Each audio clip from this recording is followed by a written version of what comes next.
Got a live look here at Major Hurricane BERYL. This is a Category 4 hurricane. You can see we have a very well-defined eye there with that eye wall. You have very high cloud tops, just a very organized system in general, but a very compact hurricane that we've got going on right here. It is located just a few hundred miles to the east of the Leeward Islands and the Lesser Antilles. We did also have a Hurricane Hunter's mission. They flew into the center of the storm. They measured around 598 millibars of central pressure, so just a very strong strengthening storm that has pressure that is currently dropping very significantly. But the storm is expected to move through the Lesser Antilles as a Category 4 major hurricane. You can see that if you're in St. Lucia, St. Vincent and the Grenadines, Grenada, Barbados, and Tobago, you guys are currently under hurricane warnings. Expect wind gusts up to 175 miles per hour with sustained winds of 145 miles per hour. To the Caribbean now, where BERYL, the first hurricane of the 2024 season, has intensified into a powerful and dangerous Category 4 storm. In Barbados, people there are getting ready for a direct hit. Yeah, Jericho, we are witnessing history in the making as Hurricane BERYL becomes the first Category 4 hurricane to ever form the Atlantic in the month of June. So now we're watching it with max winds of 130 miles per hour making its way toward the Windward Islands. By the end of the upcoming week, it does have its eyes set on the Yucatan. Currently, as of tonight, no threat to any U.S. landfall. In Barbados, the people there are boarding up and getting ready. Barbados, along with several other islands, are all under a hurricane warning. Residents there are at gas stations, filling up their cars and hitting the stores to stock up on those necessary supplies. We opened about a half an hour earlier this morning to accommodate the rush. And they have been buying generators, 5-pound buckets, everything you can think about they're getting. And government officials for the islands being threatened are pleading with residents to take shelter. This storm is about 200 miles to 150 miles away from the Windward Islands. There is a hurricane warning in effect for Barbados, St. Lucia, St. Vincent, and the Grenadine Islands, as well as Grenada and Tobago. A tropical storm warning does exist for Martinique, Trinidad, and a tropical storm watch is in effect for Dominica and portions of Dominican Republic and Haiti. That was the most recently added. So let's get to the track of this system so you can see that it is going to make an approach for the Windward Islands as a Category 4 storm. Since the latest update, 11 o'clock to the 8 o'clock update earlier today, the pressure did not drop. So that's a good sign, because when the pressure drops, that means the storm is getting stronger, and the winds have been pretty consistent at 130 miles per hour. It will continue to trek into the Caribbean, move south of Haiti and Dominican Republic as a Category 4 storm, and then it's going to continue its journey west as a Category 2 south of Jamaica, and then we're going to see it move towards the Yucatan Peninsula, likely weakening once it goes over land to a tropical storm status. Also, we have a new update here. This just in minutes ago. Tropical depression now turned into Tropical Storm Chris. So we now have our third named system of the Atlantic tropical storm season. June's not even over yet. July begins tomorrow. But again, we just got our third system that formed Tropical Storm Chris. That is in the southwestern Gulf of Mexico at this time. Good evening, Kristen, and I hope that you are safe there at CBC as well as all of the other workers who are with today. I am indeed, and so we hope that you are where you are, Prime Minister, as well. Can you share with us what you know that we need to know? Well, I wanted to be able, just before we close off, I've just taken the last briefing as a result of the 8 p.m. Information, and also as a result of the fact that the Hurricane Hunter has gone back in at 8 p.m. tonight.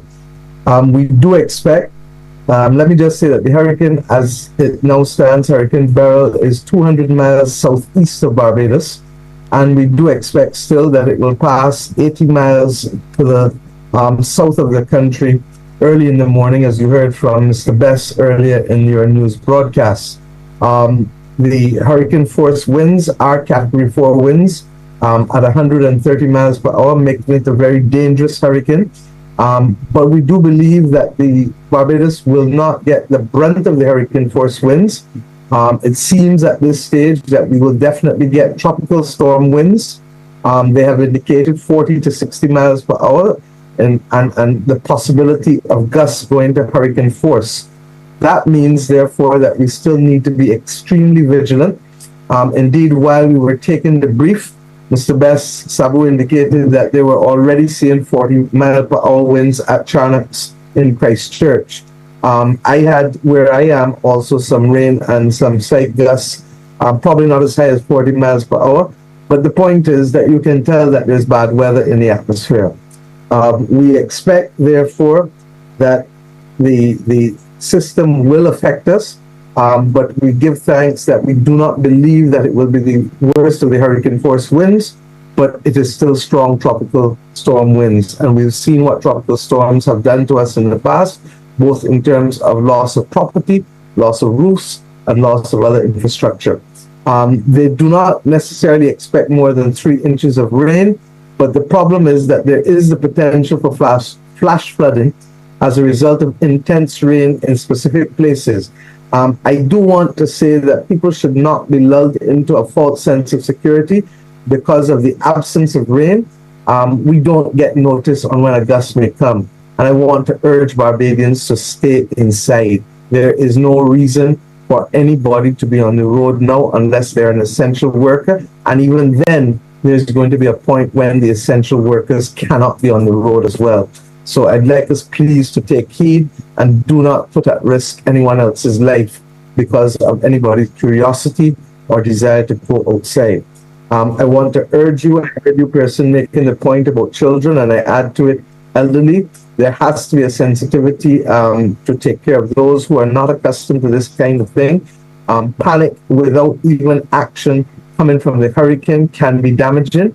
And therefore, more than anything else, I want us to have a calm assurance and to do the things that we know that we must do to keep ourselves safe and to ensure that people, at the same time, send up prayers to pray for the best, but continue to prepare for the worst. The reason why I'm saying this is because during the afternoon, and you may have heard Sabu talk about the issue of wobbling, and if the system wobbles to the right, effectively to the north, Barbados can be more effective. And that's why I've waited to the 8 p.m. address as late as possible, where I can still reach a large number of people to address you, because we are conscious that even though we are appearing to avoid the worst of it now, there is still the possibility that the system can move. What happened this evening as well is that the system slowed down. I think yesterday we were looking at the system moving at 22, 23 miles per hour. It's now moving at 18 miles per hour. At the same time, I understand that there is a process happening now where the eye wall is undergoing a replacement cycle. And that probably means that the intensification of the hurricane will be halted at this point in time, which is good news ultimately, not just for Barbados, but for our neighbors, because we really certainly don't want to see it going to be in a Category 5 hurricane. I think you would have addressed, and let me say, over the course of the day, we would have had the continued preparations. The Deputy Prime Minister spoke early in the news about the work done by the drainage unit throughout the day. I can report to you, having just taken a report from the Chief Shelter Warden, that the 33 shelters are shuttered and are opening, and people are still coming into it. And we urge people, those who want to go there, please go as soon as possible, because we don't want you on the road much later. There are a couple hundred people who are already in shelters. There are 33 Category 1 shelters, as you know, and those are already operational. With respect to the utilities, you started to address the issue with respect to Light and Power. Light and Power has indicated that they are happy that they can keep their system open. They have put measures in place to manage the network throughout the passage of the hurricane to maintain safety and continuity of the system as long as possible. Their protection systems are designed to automatically trip any circuits that may be impacted by the hurricane, and they have teams in the control centers throughout the night monitoring all systems. There is a difference with the Barbados Water Authority. I'm advised and I'm told that the General Manager of the Water Authority has been speaking to people I want to apologize for any late notice that was given by the Water Authority. Regrettably, the reality is that if they don't shut down the pumping stations, it is likely that the pumps as well as the circuitry in the facilities can be seriously affected. And they have advised that if they don't do that and the pumps are destroyed, especially now with the difficulty in supply chains, that you can take from weeks to months to get back pumps, which would mean that those districts would be without water for weeks to months. And none of us want that. So I'm sorry that the notice came so late. The other difficulty, I'm told, is that there are over 40 stations that they have to go to, both pumping stations and boosting stations, and they have to go to each one physically in order to be able to shut it down. And that also means that the workers will also be at risk, and they too need to get off the road, certainly no later than 11:30, quarter to 12, given the feeder bands and the gusts that Mr. Best and the Met Office have advised we will be facing at tropical storm levels. This is not an easy moment for us all, and I hope that we recognize that we may well be facing more and more of these circumstances, and as we do so, it's a change in the way of life. Now is not the time for me to address that in detail.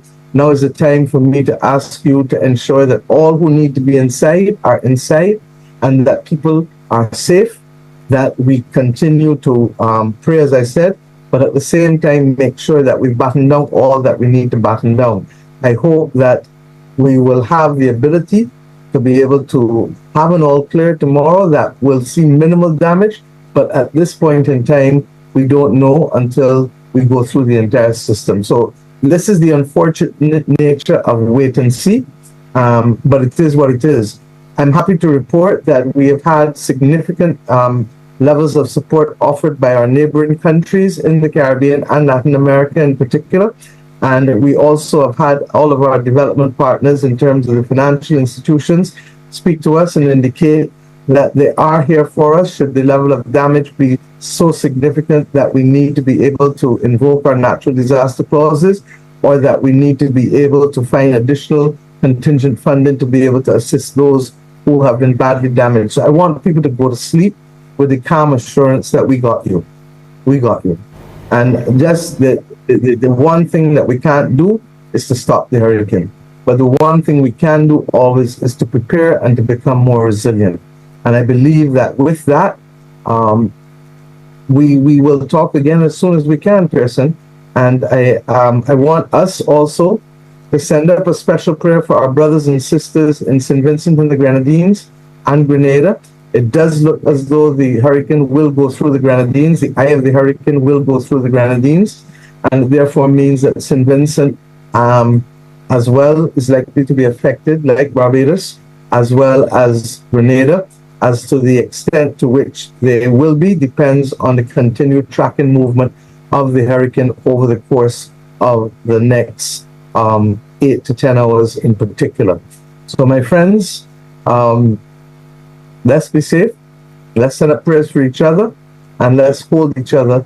And as long we have a tradition in this country of listening to the radio and listening to the television as we go through the night, and then there's some who can sleep easily.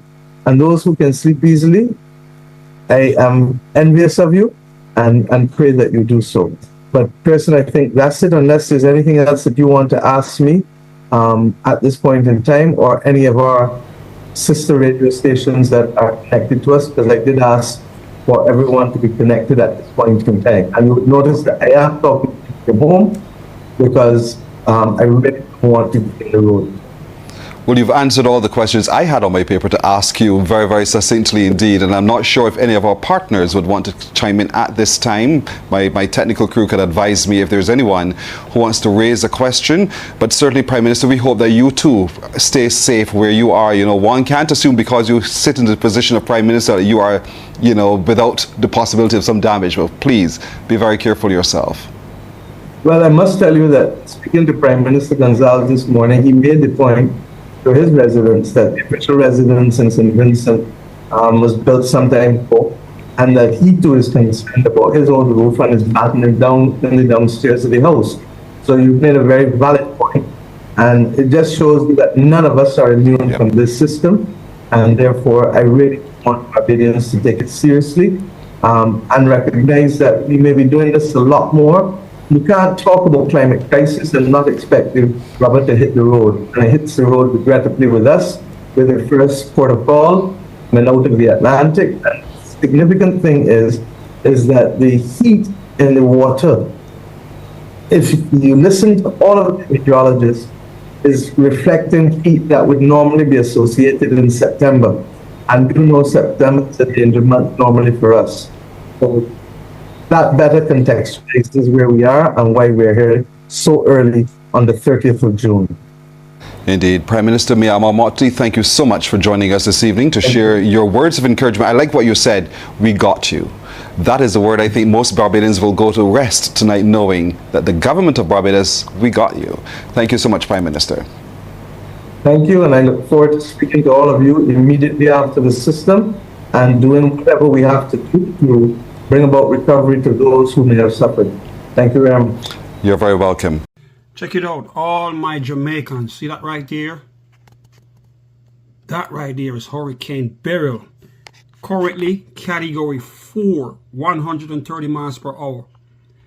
You guys right here, you're far away. You're probably having fun right now. I know you guys like to party. But trust me when I tell you, this monster right here is headed your way. Now, look at this. See that? This is Jamaica in the bullseye of this hurricane right here. So you're going to get the hurricane force winds. And I used to live here on the south coast in Portmore. All the people in Portmore, get ready, man. This shit right here is going to bring some serious water on you. I know what's going to happen because I used to live there. I've been in hurricanes there. I know what's going to happen. We are going to get some flooding. All the people who live on the beaches, get the hell off the beaches quick. All right? Trust me when I tell you, it's going to be real crazy. And I'm watching to see if it's going to get to a Category 5. So get ready, guys, please.